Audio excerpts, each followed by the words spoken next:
Assalamualaikum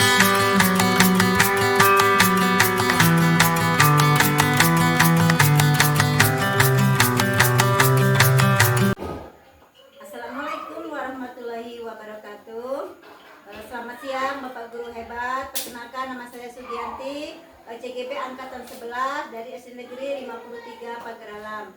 Di sini saya akan melaksanakan praobservasi untuk aksi nyata modul 2.3, yaitu tentang supervisi akademik. Di sini saya tidak sendiri, saya ditemani oleh rekan saya yaitu Ibu Susi. Assalamualaikum Bu Susi. Waalaikumsalam Ibu Sugi. Apa kabarnya Ibu? Alhamdulillah baik Bu.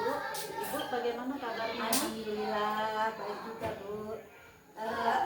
Jadi begini Bu ya, sebelum kita melakukan praobservasi, di sini saya akan menyampaikan tentang apa tujuan supervisi kita Bu ya, yaitu mengembangkan diri sebagai seorang pendidik. Kira-kira kelas mana yang akan Bapak Ibu untuk melakukan kegiatan supervisi nanti Bu? Rencananya tetap kelas 6 Bu, sesuai kelas yang saya ambil. Begitu Bu ya. Kapan kira-kira kegiatan tersebut akan dilaksanakan Bu? Itu rencananya di hari Senin tanggal 4 November 2024. Oh iya, jadi sepakat hari Senin tanggal 4 November 2024 Bu ya. Insya Allah Bu. Baik Bu, lalu tujuan apa yang ingin Bapak Ibu capai dalam kegiatan supervisi nanti Bu? Tujuannya saya ingin murid saya dapat secara aktif berdiskusi dengan kelompok dan mampu mempresentasikan hasil diskusi kepada kelompok lain dengan percaya diri dan mampu menanggapi kelompok lain dengan baik. Begitu Bu ya. Jadi bagian mana yang nanti akan Ibu amati pada supervisi nanti Bu? Pada bagian keaktifan siswa pada saat berdiskusi Bu, di mana siswa mampu berdiskusi, mempresentasikan hasil diskusi dan menanggapi kelompok lain setelah berdiskusi seperti itu Bu. Nah, karena selama ini siswa saya saat berdiskusi kelompok hanya beberapa siswa saja yang mau berperan aktif dalam berdiskusi maupun menanggapi kelompok lain. Begitu ya Bu. Nanti Ibu akan menggunakan strategi apa agar murid Ibu mampu berperan aktif dalam berdiskusi dan mampu menyampaikan tanggapan dan pendapatnya kepada kelompok yang lain Bu? Rencananya saya akan menggunakan strategi yang dapat membangun kemitraan terhadap murid saya. Nah, saya beri nama strategi itu salah bukan masalah. Nah, di mana dari pengamatan saya selama ini sebenarnya murid itu mempunyai pendapat namun tidak mau mengungkapkannya karena disebabkan siswa itu takut salah. Nah, jadi sehingga dengan strategi salah bukan masalah ini saya harap siswa mampu berperan aktif dalam berdiskusi dan mengungkapkan pendapatnya. Seperti itu Bu ya. Nah, harapannya Bu ya, setelah kegiatan praobservasi nanti kira-kira apa Bu ya? Nah, harapannya Bu, setelah murid-murid mendapatkan instruksi dari saya tentang strategi pembelajaran itu, mereka bisa aktif dalam pembelajaran, khususnya ketika berdiskusi. Nah, mereka mampu berperan aktif serta berani menyampaikan pendapatnya dengan baik. Seperti itu Bu ya. Baik Bu ya, saya kira cukup sekian praobservasi kita. Semoga nanti supervisi kita berjalan dengan lancar sesuai dengan keinginan kita Bu ya. Ya, amin. Terima kasih banyak atas waktu dan bimbingannya Ibu Sugi. Ya, sama-sama Ibu Susi. Demikianlah percakapan praobservasi saya dengan rekan saya Ibu Susiana, wali kelas 6. Kami akhiri. Wassalamualaikum warahmatullahi wabarakatuh.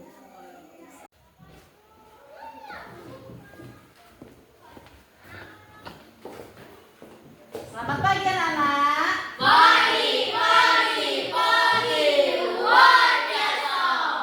Apa kabarnya? Alhamdulillah luar biasa. Allahu Akbar. Alhamdulillah hari ini anak-anak semuanya dalam keadaan sehat. Nah, sebelum kita masuk ke materi hari ini, Ibu akan mengecek kehadiran terlebih dahulu. Apakah ada anak-anak yang tidak masuk hari ini? Ada. Berarti anak-anak hari ini dalam keadaan sehat.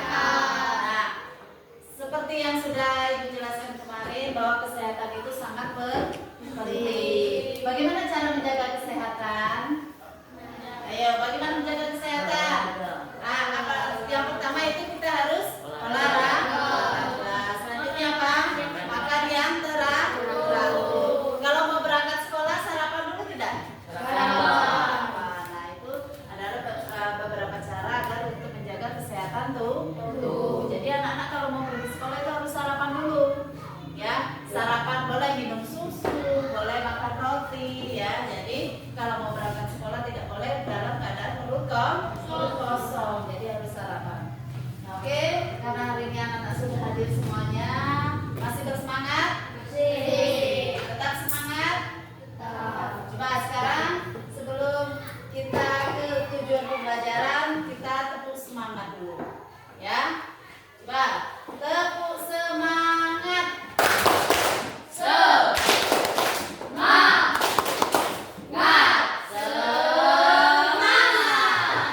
Berarti semuanya masih semangat. Nah, kita sebelumnya kita untuk mencerminkan rasa cinta tanah air kita, nasionalisme kita terhadap bangsa Indonesia, mari kita bersama-sama menyanyikan lagu Garuda Pancasila. Silakan anak-anak berdiri.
Sebelum kita memulai pelajaran, terlebih dahulu kita berdoa dulu ya sebelumnya. Boleh doa dipimpin oleh Marel.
Kemarin kita materi kita hari ini tentang mata pelajaran matematika ya.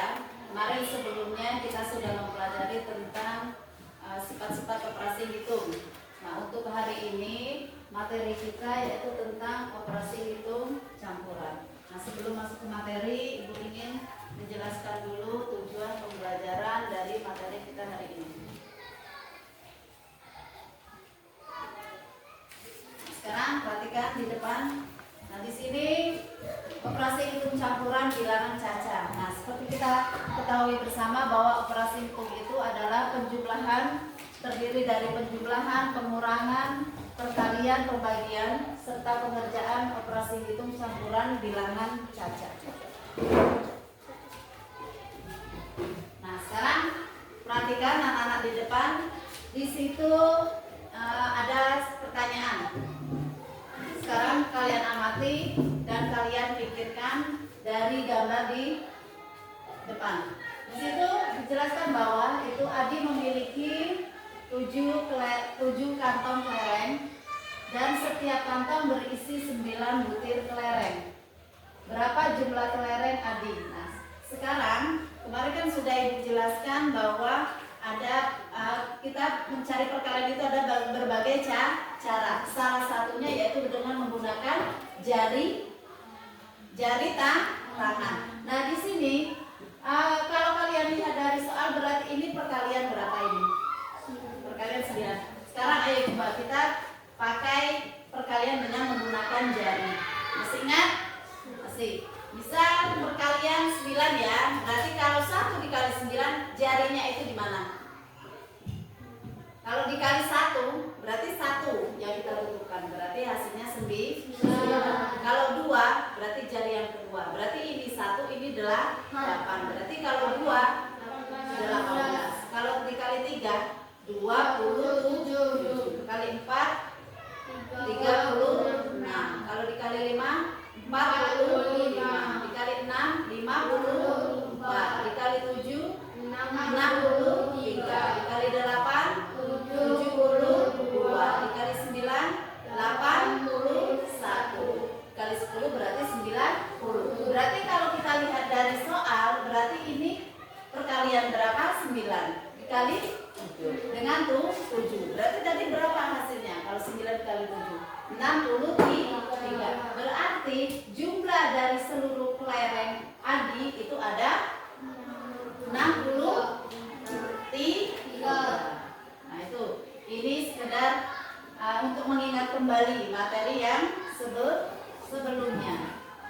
Nah, adapun tujuan pembelajaran kita hari ini yaitu yang pertama, peserta didik diharapkan dapat meningkatkan instruksi pembelajaran. Yang kedua, melakukan kegiatan pembelajaran dengan diskusi kelompok antara guru dan peserta didik serta pemberian materi dan contoh soal. Dan yang ketiga, diharapkan peserta didik dapat menjelaskan kedudukan operasi hitung campuran dan menyelesaikan serta bisa memecahkan masalah yang berkaitan dengan operasi hitung campuran bilangan caca.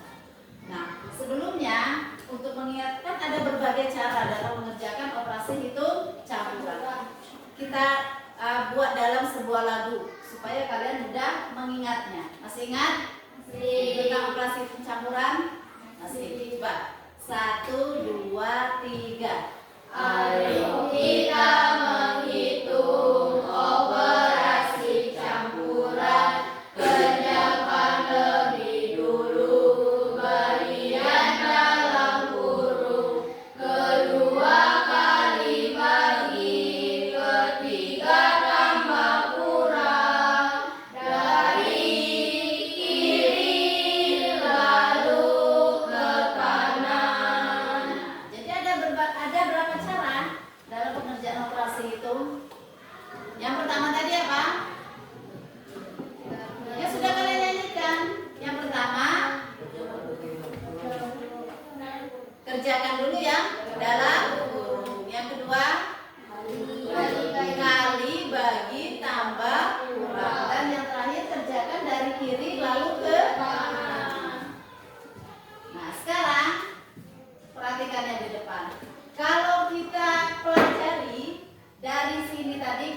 buat dalam bentuk tangga. Kalau dari tangga itu otomatis kita lihat dari yang tangga atas dulu.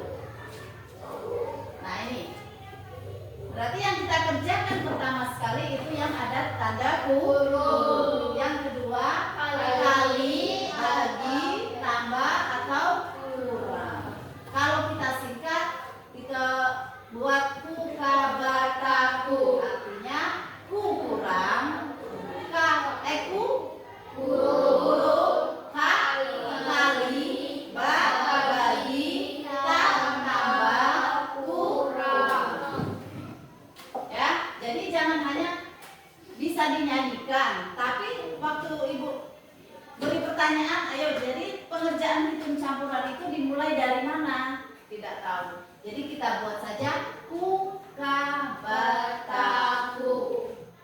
biar kalian mudah mengingatnya.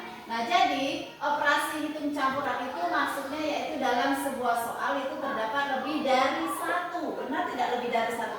Namanya saja campuran. Gado-gado ya. Kalian tahu dengan makanan yang namanya gado-gado? Tahu. Campuran tidak banyak tidak jenis sayurannya. Nah, seperti itu juga dalam matematika. Campuran itu berarti banyak, bukan hanya satu dia. Bisa dia ada kali, ada bagi, tambah dan kurang. Inilah yang dinamakan dengan operasi hitung campuran. Lanjut. Nah, sekarang di sini ada berbagai caranya dalam pengerjaan operasi hitung campuran. Di sini ada sebuah soal. Di sini ada berapa ada berapa ini operasi hitungnya dari soal? Ada 2. Berarti ada tambah, ada bagi. Antara tambah dan bagi, kedudukannya yang paling tinggi yang mana? Bagi. Bagi. Artinya kita kerjakan dulu yang bagi dulu, baru kita tambahkan. Berarti yang ini 2400 kita bagi dulu dengan 120, baru kita tambahkan dengan 100. Karena kedudukannya itu bagi itu dia lebih tinggi. Lanjut. Nah, di sini ada lagi materi, ada dalam bentuk soal cerita. Nah, di sini soal itu nanti dia dalam keseharian. Mungkin sering kalian temukan. Misal kalian disuruh berbelanja di warung. Ya, mungkin nanti bisa belikan harga telur itu satunya misal 2000. Kamu disuruh beli telur itu sebanyak 5 buah. Berarti itu operasi hitung apa? Harga telur itu 2000 misal. Kamu disuruh beli telur itu 5. Berarti operasi hitung apa itu?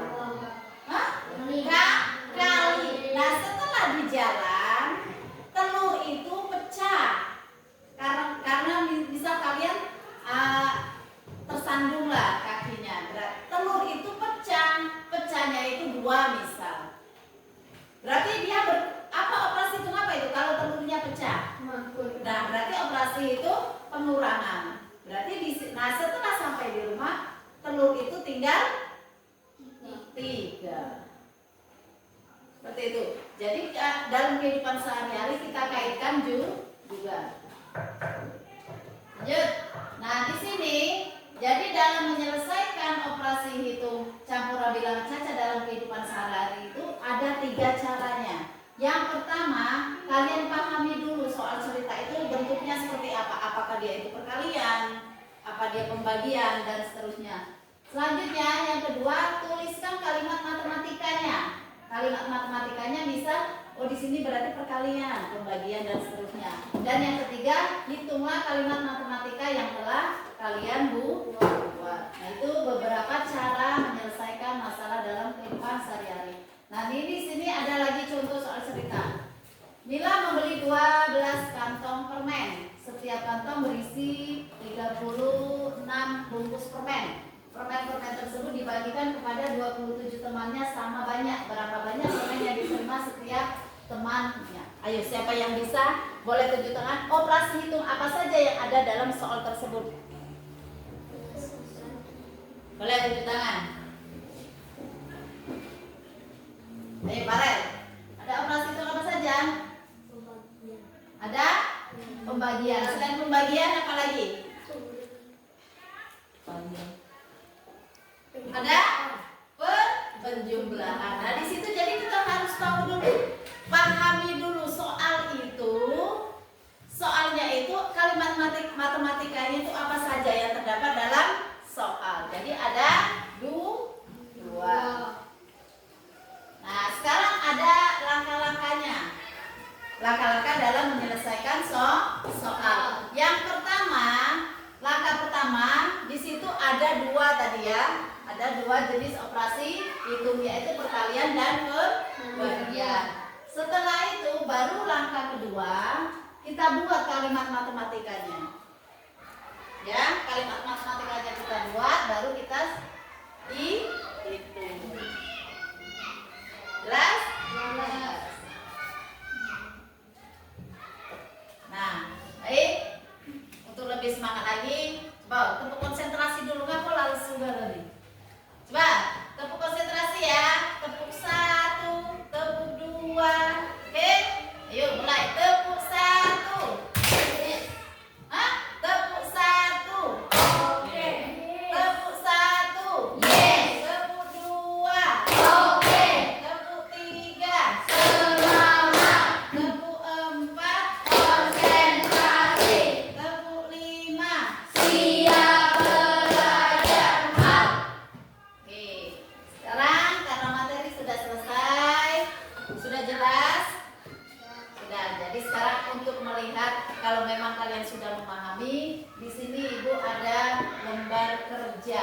Nah, di sini karena di sini tujuan pembelajaran Ibu tadi berdiskusi kelompok, jadi di sini Ibu bagi untuk menyelesaikan soal ini. Ibu bagi 3 kelompok ya. Yang ini kelompok 1, kelompok 2, dan ini kelompok 3. Nah, di sini dalam berdiskusi ini perhatikan ya. Jangan kalian takut salah sebelum, karena salah itu bukan masalah. Benar? Kalau kalian belum mencoba, jangan dulu takut salah. Apalagi kalau matematika ini kan ilmu pasti ya. Jadi kalian cari dulu, baru nanti boleh kalian diskusikan. Silakan, boleh rapat lagi duduknya. Kelompok 2. Silakan kalian diskusi.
Sudah selesai anak-anak? Sudah. Baik.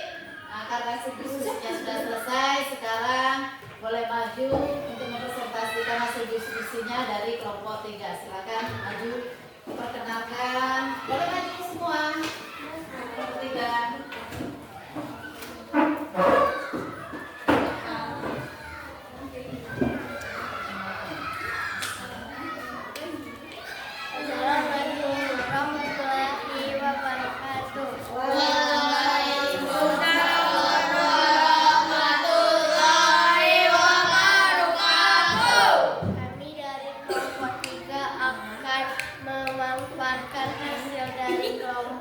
kelompok kami. Di dalam soal terdapat dua operasi hitung, yaitu perkalian dan pembagian.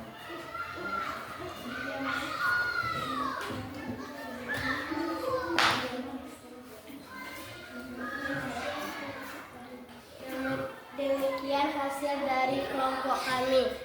Wassalamualaikum warahmatullahi wabarakatuh. Waalaikumsalam warahmatullahi wabarakatuh. Boleh tepuk tangan dulu untuk kelompok kita. Silakan duduk dulu. Boleh ya, kita tepuk salut dulu untuk kelompok 3. Tepuk salut. Salut, salut. Salut, salut. Oke. Nah, berarti kalian sudah memahami materi kita pada hari ini. Nah, untuk Assalamualaikum warahmatullahi wabarakatuh. Selamat pagi Bapak Guru hebat. Perkenalkan, nama saya Sugianti, CGP Angkatan 11, unit kerja SD Negeri 53 Pagar Alam. Di kesempatan yang berbahagia ini saya akan melakukan praktek kucing, yaitu kepada sama ibu rekan saya, Ibu Susi, dan alhamdulillah dihadiri oleh pengajar praktik saya Bapak Hengki Purba. Assalamualaikum Bu Susi. Ya. Alhamdulillah kita sudah memasuki kegiatan pasca observasi Bu ya. Apa kabarnya Ibu Susi? Alhamdulillah sehat. Bagaimana dengan Ibu? Alhamdulillah sehat. Bagaimana perasaan Ibu Susi setelah melaksanakan pembelajaran tadi Bu? Alhamdulillah Bu, perasaan saya lega sekaligus bangga karena proses pembelajarannya sudah berjalan dengan baik dan lancar. Oh iya. Menurut Ibu Susi, apakah proses pembelajaran tadi sudah berjalan sesuai dengan rencana yang direncanakan Bu? Alhamdulillah sudah berjalan dengan lancar. Kira-kira Bu, hal apa saja yang membuat Ibu Susi merasa puas dan tidak merasa puas tentang kegiatan yang sudah dilaksanakan tadi Bu? Baik ya, hal-hal yang saya merasa puas itu karena sebagian besar siswa itu sudah menunjukkan progres yang signifikan. Apalagi selain itu juga siswa itu sudah mulai aktif dalam diskusi kelompok. Selain itu siswa juga sebagian besar sudah menunjukkan percayaan dirinya pada saat dia menanggapi presentasi dari kelompok yang lain. Nah, selain itu yang merasa saya tidak puas karena ada sebagian siswa atau beberapa siswa itu belum aktif dalam diskusi kelompok. Disebabkan di situ dia asik bermain sendiri. Mungkin dikarenakan gaya belajar mereka yang berbeda-beda dengan peserta yang lain. Seperti itu Bu ya. Dari pengamatan Ibu Susi, bagaimana pencapaian kompetensi siswa Bu? Ketercapaian siswa sebagian besar sudah tercapai, meskipun ada beberapa yang belum mencapai kompetensi yang diujikan. Nah, mungkin itu dikarenakan gaya belajar mereka yang berbeda dan beragam. Seperti itu Bu ya. Kira-kira apa yang menjadi kesulitan peserta didik selama pembelajaran tadi Bu? Kesulitan siswa itu Bu mungkin di alat peraga. Nah, karena di situ kita itu membutuhkan alat peraga untuk menguatkan pembelajaran. Nah, dengan alat peraga itu siswa lebih mudah memahami pada saat belajar. Seperti itu. Kalau untuk kesulitan Ibu sendiri, bagaimana Bu? Kalau untuk kesulitan saya Bu, dalam menyusun RPP. Dalam menyusun RPP itu yang dapat memenuhi kebutuhan peserta didik, kebutuhan siswa. Karena mereka itu kan berbeda-beda gaya belajarnya. Di situ seperti itu. Kira-kira Bu ya, apa yang akan Ibu lakukan untuk menjadikan alternatif Bu ya, untuk mengatasi kesulitan pembelajaran peserta didik tadi Bu? Nah, untuk selanjutnya Bu, mungkin saya akan belajar lagi dengan guru senior atau guru yang lebih memahami tentang dalam membuat RPP yang berdiferensiasi. Seperti itu Bu ya. Kira-kira Bu, hal-hal apa yang Ibu dapatkan dari kegiatan tadi Bu? Tentunya banyak Bu hal yang saya dapatkan, di antaranya saya bisa melihat sejauh mana kompetensi saya sebagai guru dalam melayani siswa. Bagaimana berusaha saya agar siswa itu menjadi lebih nyaman dalam belajarnya. Seperti itu Bu ya. Lalu Bu ya, apa yang akan Ibu lakukan untuk pertemuan itu berikutnya Bu? Untuk yang rencana saya untuk berikutnya, saya akan lebih mempersiapkan diri lagi Bu. Nah, saya akan lebih membuat RPP itu sebaik mungkin yang dinamakan sekarang ini RPP berdiferensiasi. Oh, iya. Saya akan lebih belajar lagi. Baik Bu ya, saya rasa cukup Bu ya. Semoga apa yang Ibu rencanakan akan berjalan dengan lancar Bu ya. Terima kasih Bu Susi ya. Assalamualaikum warahmatullahi wabarakatuh. Waalaikumsalam warahmatullahi wabarakatuh. Terima kasih. Itulah tadi percakapan saya dengan Ibu Susi selaku wali kelas 6. Nah, di sini ada Bapak Hengki selaku pengajar praktek. Mungkin Bapak Hengki akan memberikan saran atau umpan baliknya. Silakan Pak. Terima kasih kepada Ibu Sugi. Saya lihat dari praktek coaching yang telah Ibu Sugi lakukan kepada Ibu Susi itu sudah sangat baik ya. Terlihat dari Ibu Sugi sudah melontarkan atau membuat pertanyaan-pertanyaan yang berbobot, di mana pertanyaan itu yang berasal dari ungkapan si coaching. Dan semoga Ibu Sugi dan Ibu Susi kedepannya bisa lebih baik lagi dalam melaksanakan praktik pembelajaran di kelas. Terima kasih. Sekian, wassalamualaikum warahmatullahi wabarakatuh.